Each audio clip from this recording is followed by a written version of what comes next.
আসসালামু আলাইকুম friends. So আশা করি সবাই ভালো আছেন। আর ইতিমধ্যে আমরা গত ভিডিওতে ভিএমওয়ার ওয়ার্ক স্টেশনে দেখেছি যে কীভাবে কালি লিনাক্স অপারেটিং সিস্টেমটি আমাদেরকে সেট করতে হবে, ঠিক না? তো আমরা আমাদের কালি লিনাক্স ইনস্টল করে নিলাম, কিন্তু এখন আমরা আগে কালি লিনাক্স অপারেটিং সিস্টেমে প্রবেশ করব ভিএমওয়ারে। ওকে, ডান। তো আমরা আমাদের কালি লিনাক্স অপারেটিং সিস্টেমটি ইনস্টল করে নিলাম, কিন্তু তা ব্যবহারের পূর্বে জেনে নিতে হবে যে সঠিকভাবে সেট আপ হয়েছে কিনা এবং পুরোপুরি নিরাপদ কিনা। বিভিন্ন কাজ অনুযায়ী আমাদের প্যাকেজ ইনস্টল করে নিতে হয় এবং ডিফল্টভাবে তা কিছু প্যাকেজ কালি লিনাক্সে ইনস্টল করাই থাকে। আমাদের এটা নিশ্চিত করা খুবই গুরুত্বপূর্ণ যে সমস্ত প্যাকেজ বা টুলস সঠিকভাবে আপডেট হয়েছে এবং যেসব টুলস ব্যবহার করব তার ডিপেন্ডেন্সগুলো আমাদের সিস্টেমে ইনস্টল করা আছে কিনা, কারণ তা না হলে বিভিন্ন ইররের সম্মুখীন হতে হয় আমাদের। কালি লিনাক্স ওএসে দুটি ইউজার থাকে, আমরা সাধারণত সবাই জানি, কিন্তু একটি হলো আমরা যেটা ক্রিয়েট করে প্রবেশ করি আর সাধারণত ইউজার হিসাবে আমরা ব্যবহার করি, সেটা হলো নর্মাল ইউজার হিসেবে পুরো ওএসএ পাওয়ারটি আমরা পাই না, যা একমাত্র রুট ইউজারই পেয়ে থাকে। তাই আমাদের রুট ইউজার সর্বপ্রথম ক্রিয়েট করে নেওয়া প্রয়োজন, ঠিক আছে? তার জন্য আমরা টার্মিনালে চলে যাব। টার্মিনালে চলে যেয়ে আমরা দেখতে পাচ্ছি যে এখানে একটা ডলার সাইন আছে। ডলার সাইন থাকা মানে হলো যে আমরা নর্মাল একটা ইউজার হিসাবে আছি। তার চেক করতে আমরা কীভাবে চেক করব?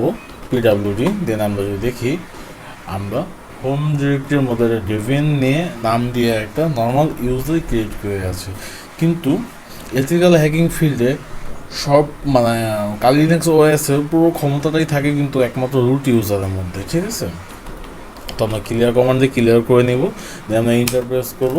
তো এখন আমরা রুট ইউজার কিভাবে ক্রিয়েট করব? তো রুট ইউজার ক্রিয়েট করতে গেলে আমাদেরকে যা টাইপ করতে হবে সুডো পাসওয়ার্ড। পাসওয়ার্ড বলতে PASSWD স্পেলিং হবে, ঠিক আছে? স্পেস রুট লিখে যদি আমরা ইন্টারপ্রেস করি দেন আমাদের কাছে একটা পাসওয়ার্ড চাবে। সেই পাসওয়ার্ডটা হলো যে আমরা নর্মালি যে পাসওয়ার্ড দিয়ে ইউজার ক্রিয়েট করছিলাম সেই পাসওয়ার্ডটা চাবে, ঠিক আছে? তো আমরা সেই পাসওয়ার্ডটা দিয়ে দিলাম নর্মালি, কিন্তু এটা সিকিউরিটির জন্য এটা শো হচ্ছে না। তো এখন নিউ পাসওয়ার্ড ক্রিয়েট করতে হবে। নিউ পাসওয়ার্ডটা হলো যে আমরা আমাদের রুট ইউজারের জন্য যে পাসওয়ার্ডটি দিব সেই পাসওয়ার্ডটি এখানে আমরা সেট করে দিব, দেন আমরা ইন্টারপ্রেস করবো, দেন আমরা আবার অ্যাগেন সেই পাসওয়ার্ডটি এখানে দিয়ে দিব, দেন আমরা ইন্টারপ্রেস করব। ওকে, আমাদের কিন্তু অলমোস্ট রুট ইউজার ক্রিয়েট করা শেষ। এখন তা চেক করার জন্য আমরা যদি এখান থেকে লগ আউটে চলে যাই, আমরা লগ আউট দিয়ে দিব।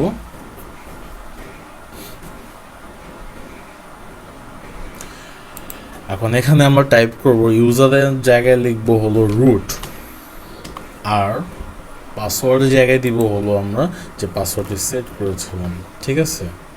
এন্টার প্রেস করব।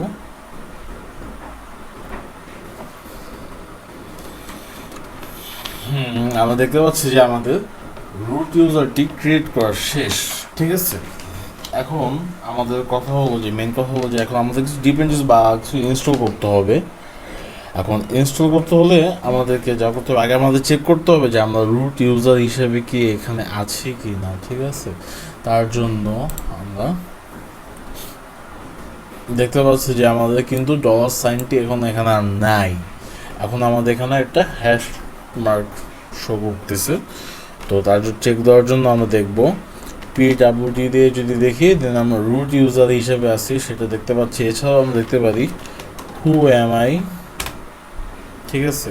হু এম আই দিয়েও আমরা কিন্তু দেখতে পাচ্ছি যে আমরা রুট ইউজার হিসাবে এখানে মানে প্রবেশ করে আছি। ওকে, আমরা ক্লিয়ার করে দিব, ক্লিয়ার। এখন আমাদের একটা কাজ করতে হবে, সেটা হলো যে এখান থেকে আমরা পারসিস্টেন্ট মোডে আমরা দিয়ে দিব আমাদের ওএসটি। ওকে, এটা করে নিলাম। এখন আমাদের গিট ইনস্টল করতে হবে। গিট একটি ডিস্ট্রিবিউট ভার্সন কন্ট্রোল সিস্টেম। এটা একটি অনলাইন রিপোজিটরি এবং এটি এটা একটা প্রজেক্ট। এই প্রজেক্ট অনলাইনে হোস্ট করে দেওয়া হয়, তারপর যখন আমাদের কাজে ওই প্রজেক্ট দরকার মনে হয় তখন আমরা ওই রেপোজিটরি মানে সিস্টেমে সেট করে আমরা আমাদের কাজ সেরে নিই। ঠিক আছে, তা ইনস্টল করতে আমাদেরকে যা করতে হবে এপিটি গেট ইনস্টল গিট দিয়ে যদি আমি ইন্টারপ্রেস করি এপিটি ইনস্টল গিট দিয়ে যদি আমরা ইন্টারপ্রেস করি আমাদের দেন আমাদেরকে আস্ক করতেছে যে আমরা মানে রাজি কি রাজি না, তার জন্য আমরা ডিফল্ট আমরা ওয়াই দিয়ে দিব যে কোনো সময়।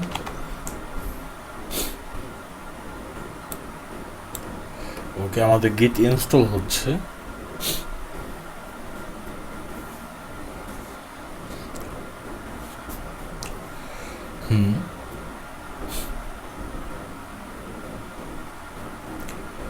ওকে ফাইন, আমাদের এটা অলমোস্ট গিট ইনস্টল করা শেষ। টার্মিনাল আমরা ক্লিয়ার করে নিব, দেন আমরা ইন্টারপ্রেস করে দিব। এখন সেকেন্ড টাইম হলো কি মানে এটা না বলে পারতেছি না যে এক একজনের এক একটা মানে চাহিদা থাকে। যেমন টার্মিনালটা যখন আমরা ইউজ করবো তখন আমাদের টার্মিনালটা যদি একটু মানে লজিক্যালি যদি আমাদের মনের মতো না হয় তাহলে কিন্তু আমাদের ভাল লাগে না, একটু আনইজি ফিল হয় বা একটু কেমন কেমন জানি লাগে, তাই না? তো আমাদের এই টার্মিনালটাকে একটু আকর্ষণীয় করে তুলতে আমরা এখান থেকে ফাইলে চলে যাব, দেন আমরা প্রিফারেন্সে চলে যাব। এখান থেকে নর্মালি এখানে কালি ডার্ক লেখা আছে, কালার স্ক্যামি, দেন এখানে আমরা কালি ডার্ক দেখতে পাচ্ছি।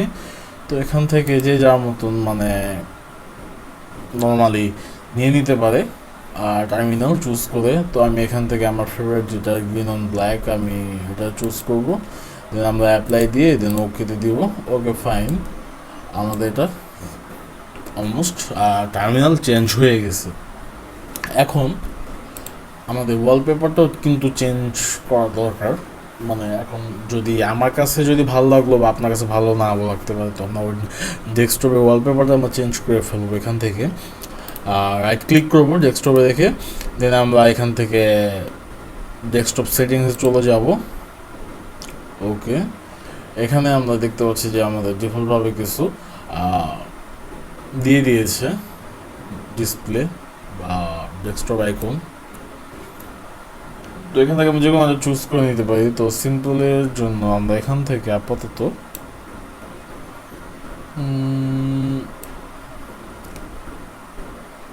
আমরা এই ডেস্কটপটা আমরা চুজ করে নিলাম। ওকে, দেন আমরা ক্লোজ করে দিব এখান থেকে নর্মালি। এখন আমাদেরকে আর কিছু করতে হবে না। তো এখন আমাদের মেন যে কাজটা হলো কি আমাদেরকে আমাদের কালি লিনাক্সের রিপোজিটরির জন্য আমরা কিন্তু ন্যানো কমান্ড ইউজ করে থাকি। ঠিক আছে, তো ন্যানো কমান্ড যদিও আমাদের ওএসে না থাকে তাহলে ন্যানো কমান্ড ইনস্টল করার জন্য লিখতে হবে এপিটি ইনস্টল ন্যানো। আর ন্যানো আমাদের ওএসের মধ্যে আছে কি না তা চেক দেওয়ার জন্য আমাদেরকে যা করতে হবে ন্যানো লিখে হাইফেন দিয়ে ভার্সন দিয়ে যদি আমরা ইন্টারপ্রেস করে দিলে আমরা দেখতে পাবো যে আমাদের হ্যাঁ ন্যানো আমাদের এখানে অলমোস্ট মানে ইনস্ট্যান্ট এই ওএসের মধ্যেই আগের থেকেই ডিফল্টভাবে সেট করেই আছে। ঠিক আছে, তো আমরা এখন আমাদের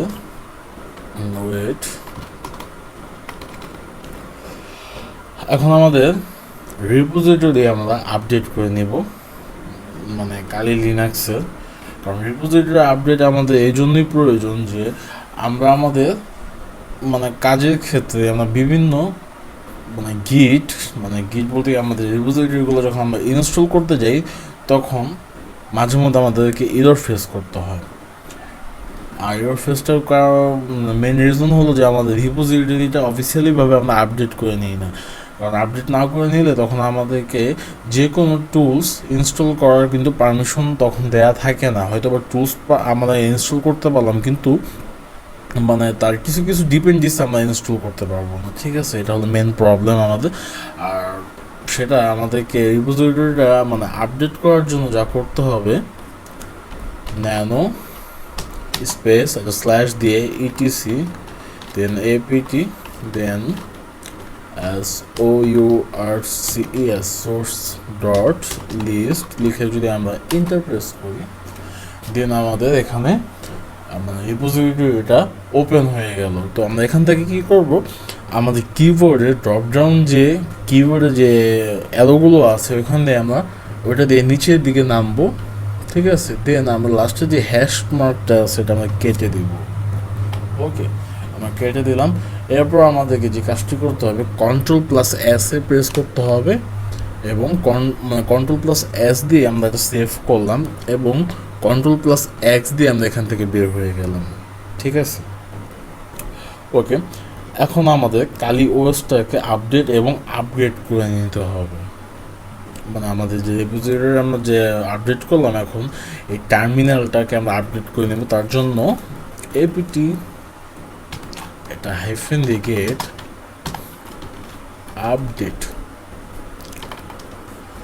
আপডেট দিয়ে দেব, ঠিক আছে? আমরা যদি ইন্টারপ্রেস করি এটা আপডেট হবে।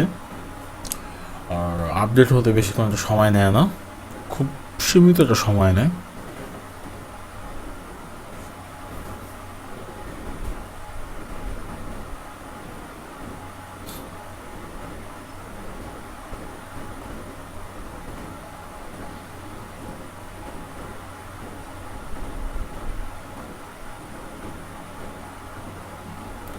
এটা অ্যাকচুয়ালি ডিপেন্ডেন্ট করে যে আমাদের ইন্টারনেট স্পিডের উপর। অলওয়েজ আমাদের ইন্টারনেট স্পিড যদি বেশি ভালো হয়ে থাকে তাহলে বেশিক্ষণ সময় নেয় না actually.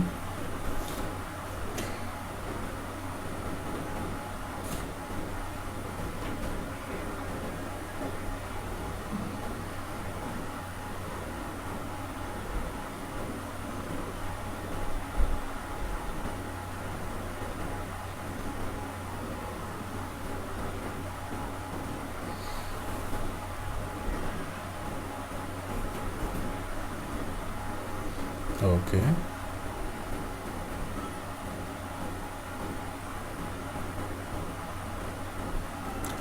I hope it's almost done.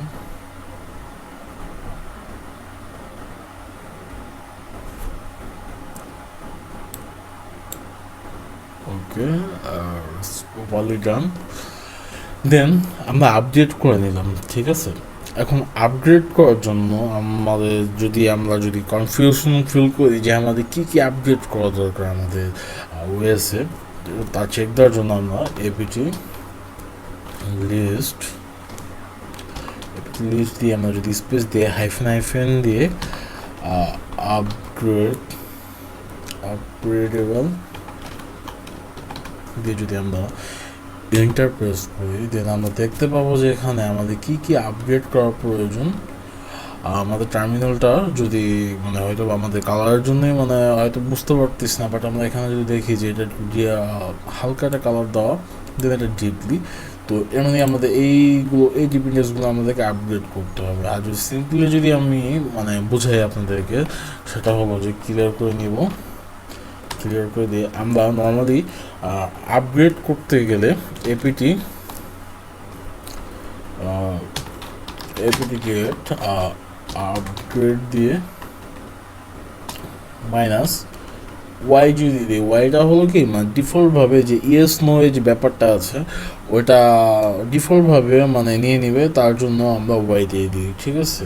এখন এরপরে আমাদেরকে যেটা করতে হবে, আমাদের কিন্তু কিন্তু আমাদেরকে আপগ্রেড করে নিতে হবে। মানে এপিটি গেট আপডেটের পরে, ঠিক আছে, আমরা এপিটি গেট আপগ্রেড করলাম, তারপর আমাদেরকে ডিস্ট আপগ্রেড করতে হবে, ঠিক আছে? তো তার জন্য আমরা একসাথে সবগুলো কমান্ড দিয়ে কাজটা সেরে ফেলতে পারি। সেটা হলো এপিটি -গেট আপডেট, ওকে, দেন আমরা স্পেস -y দিব ডিফল্টভাবে নেওয়ার জন্য, এরপর স্পেস দিয়ে আমরা এই জন্যটি দিয়ে দিব ডাবল, দেন এপিটি apt get আপগ্রেড দিয়ে দেব, আপগ্রেড দেন হাইফেন ওয়াই দিয়ে দিব। ওকে, দেন আমরা সেম প্রসেসটি আবার দিব। দেন apt get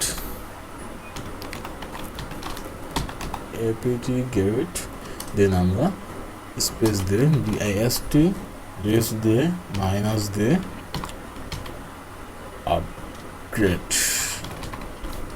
আপগ্রেড দিয়ে আমরা স্পেস দিয়ে হাইফেন দিয়ে ওয়াই দিয়ে যদি আমরা ইন্টারপ্রেস করে দিই তাহলে কিন্তু আমাদের প্রপারলি লিনাক্সটি আপডেট অ্যান্ড আপগ্রেড হয়ে যাবে। ঠিক আছে, তো আমি এটা আপগ্রেড দিয়ে আমাদের ভিডিওটা একটু স্কিপ করে দিব আমি এখান থেকে, কারণ এটা কিন্তু লং টাইম প্রসেস। ঠিক আছে, আর যে ওয়াই অ্যান্ড মানে ইয়েস অর নো এর যে প্রবলেমটা ওটা কিন্তু এখন ডিফল্টভাবে এখান থেকে নিয়ে নেবে। তো আমরা স্কিপ করে দিই, আপনাদের টার্মিনালটাও আপনারা আপগ্রেড করে ফেলুন। ওকে ওকে আমরা দেখতে পাচ্ছি যে আমাদের অলমোস্ট আপডেট এবং কি আপগ্রেড করা শেষ প্রপারলি। ঠিক আছে, কালি লিনাক্সটা আমাদের প্রপারলি আপডেট করা শেষ। তো এখন আমরা ক্লিয়ার কমান্ড দিয়ে আমরা এটাকে ক্লিয়ার করে নিব। এখন আমরা উইন্ডোজে যেমন অ্যান্টিভাইরাস ইউজ করি, আমাদেরকে লিনাক্সও সেম প্রসেসে আমাদেরকে অ্যান্টিভাইরাস ইউজ করতে হবে। কারণটা কি, যে আমাদের উইন্ডোজ যেভাবে মানে হ্যাকার বা কেউ যদি চায় তাহলে কিন্তু আমাদের উইন্ডোজ অপারেটিং সিস্টেমটাকে কম্প্রোমাইজ করে নিতে পারে। আর সেম ওয়েতে যে আমাদের লিনাক্স অপারেটিং সিস্টেমটাকেও কম্প্রোমাইজ করে নিতে পারে এনি টাইম। সো তার জন্য আমাদেরকে ডিফল্টভাবে হোক বা যেভাবেই হোক আমাদেরকে অ্যান্টিভাইরাস ইউজ করতে হবে কালি লিনাক্স অপারেটিং সিস্টেমে, রাইট? তো তার জন্য আমরা apt get install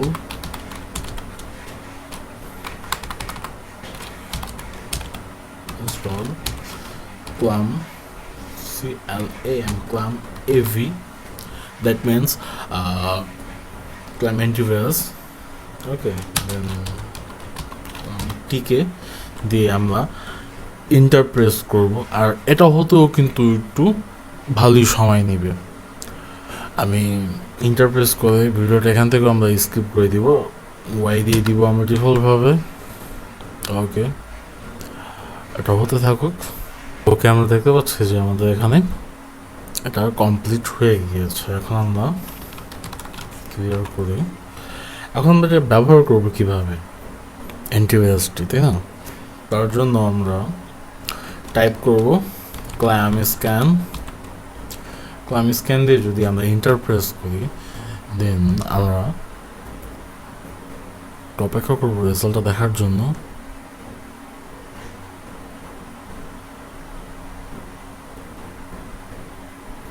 মানে টোটালি ওএসটাকে স্ক্যান করে একটা রেজাল্ট দিয়ে দিবে যে আমাদের এখানে কোনো ভাইরাস এফেক্টেড কোনো ইস্যু আছে কি না। ওকে,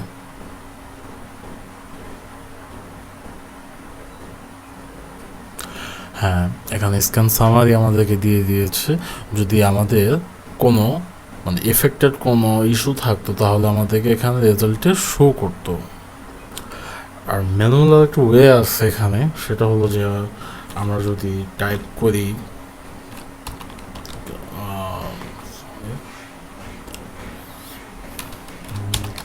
স্ক্যান দিয়ে মাইনাস হেল্প লিখি, তাহলে যদি আমরা ইন্টারপ্রেস করি তাহলে আমরা এটা ম্যানুয়াল একটা ওয়ে দেখতে পারবো। আর আমরা দেখতে পারবো যে কখন আমরা কোন কমান্ড ইউজ করতে পারি কোন মানে টাস্ক পারফর্মের জন্য। তো দেখতে পারবো যে আমরা কি কমান্ড কোন কাজে আমরা ইউজ করতে পারি। ঠিক আছে, এটা হলো একটু ওয়ে, এটা হলো ম্যানুয়াল ওয়ে। ঠিক আছে, ওকে, এখন আমরা এটা ক্লিয়ার করে দিব।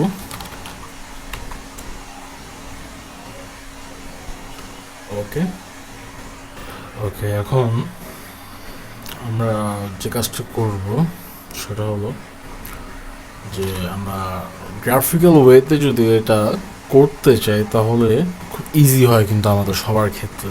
তার জন্য টিকে দিয়ে যদি আমরা ইন্টারপ্রেস করি, দিন আমরা একটা গ্রাফিক্যাল ইন্টারফেস আই থিঙ্ক দেখতে পারবো। ওকে, এখানে উপরে আমাদের মানে টাস্কে লিখেই আসছে যে ভাইরাস স্ক্যানার। ওকে, তো আমরা সিঙ্গেল ফাইলের জন্য স্ক্যানে ফাইলে দেখব, আর ফুল একটা মানে ডিরেক্টরি মানে স্ক্যান করার জন্য এটা ইউজ করবো। ঠিক আছে, তো আমরা একটা ডিরেক্টরি ইউজ স্ক্যান করি, যদি ক্লিক করে সাপোজ আমরা এখন তো আমরা একটা নতুন ইউজ করতেছি, যেহেতু এখানে কোনো ফাইল ফুলটা নেই, বাট এই সেম ওয়েতেই আপনারাও কাজ করে নেবেন। ঠিক আছে, তার জন্য আমরা যদি ডাউনলোডে দিয়ে যদি আমরা ওকেতে দিই তাহলে স্ক্যান হবে।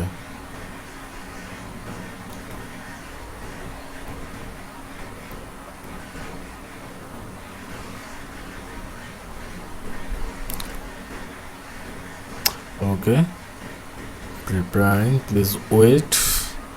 স্ক্যান করে আমাদেরকে একটা রেজাল্ট জানিয়ে দিবে যে কোনো ভাইরাস ফাউন্ড আছে কি না, বা কোনো ইস্যু আছে কি না, এখানে কোনো প্রবলেম ফেস করতে হবে কি না, তার একটা রেজাল্ট কিন্তু এখানে আমাদেরকে জানিয়ে দিবে। যখন আমরা রানিং কাজ করব তখন আমরা যেখানে দেখা যাচ্ছে যে নোট সেট ফাউন্ড। ওকে, যেহেতু আমরা এটা নিয়ন্ত্রণ ইউজ করতেছি, যখন আমরা কাজ রানিং করতে থাকবো তখন আমাদের দায়িত্ব থাকবে যে যখন কাজের ফাঁকে ফাঁকে আমরা এভাবে স্ক্যান করে নেব যে কোনো ভাইরাস এফেক্টেড আছে কিনা আমাদের অপারেটিং সিস্টেমটি। ঠিক আছে, ওকে, আমরা এখন এটা ক্লোজ করে দিব। ওকে, ক্লোজ। তো সেম প্রসেসে এটা আপনারা সেরে নেবেন কাজটা, তো আমি দেখিয়ে দিলাম ওয়েটা। ওকে, ক্লিয়ার, ইন্টারপ্রেস করব। তো আজকের জন্য এতটুকুই। আপনারা এই কাজগুলো সেম যেভাবে আমি করলাম ওইভাবে আপনারা ট্রাই করে নেবেন। তো কালিনেক্স ইনস্টলেশনের পরে আমাদের মেন যে করণীয় কাজগুলো থাকে সেগুলো হলো এই কয়টা কাজ আমাদেরকে করতে হয়। ঠিক আছে, তো এগুলো আপনারা প্র্যাকটিস করে নেবেন। তো আসসালামু আলাইকুম, ভালো থাকবেন সবাই। লাইক, কমেন্ট, শেয়ার করতে কিন্তু একদমই ভুলবেন না। ওকে।